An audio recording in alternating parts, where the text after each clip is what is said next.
माँ गौरी की कथा। माँ गौरी को शिवा, उमा और पार्वती के नाम से भी जाना जाता है।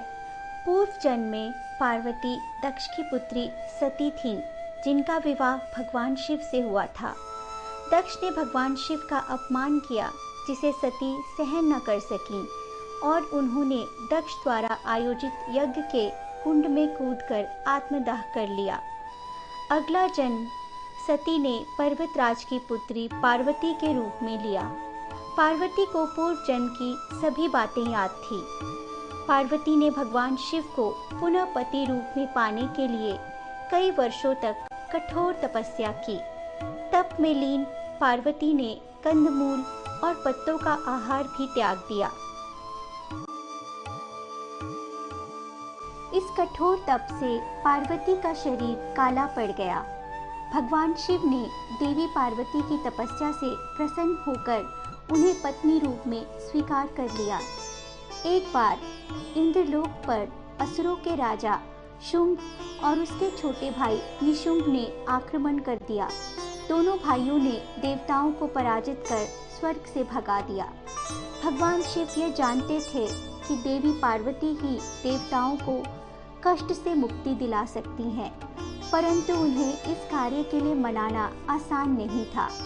इसलिए एक दिन भगवान शिव ने पार्वती पर व्यंग करते हुए कहा, देवी, आपका शरीर काला पड़ गया है, अब तो आप काली हो। यह बात देवी पार्वती ने दिल पे लगा ली और वे बोली, आपने मुझे काली कहा है, मैं आपको गोरी होकर दिखाऊंगी। फिर देवी पार्वती तप करने लगी।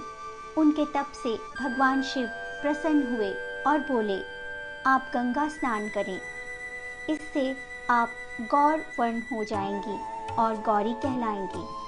भगवान शिव की आज्ञा मानकर देवी पार्वती गंगा में स्नान करने चली गई।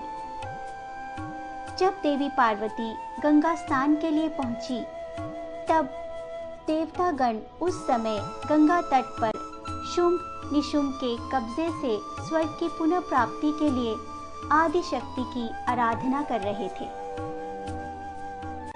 देवी पार्वती ने देवताओं की आराधना सुनकर कहा, आप सब मेरी ही आराधना कर रहे हैं, अब आप निश्चिंत हो जाएं। मैं शुंभ निशुंभ का वध करके आप सभी देवताओं को कष्ट से मुक्ति दिलाऊंगी।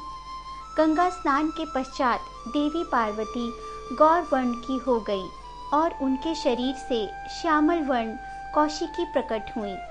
देवी पार्वती की आज्ञा से देवी कौशिकी ने शुंभ निशुंभ का वध कर दिया। शुंभ निशुंभ के वध के बाद भगवान शिव ने उन्हें समझाया कि काली कहकर व्यंग करने के पीछे उनका उद्देश्य कौशिकी का जन्म था।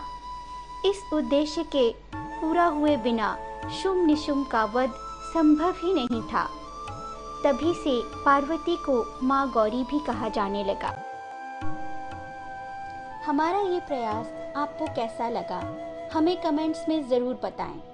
आपका प्रोत्साहन हमें एक नई ऊर्जा प्रदान करता है।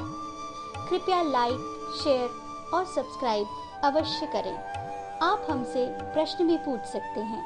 हमारा ईमेल आईडी है astrochatcoin@gmail.com। आपका दिन मंगलमय हो। धन्यवाद।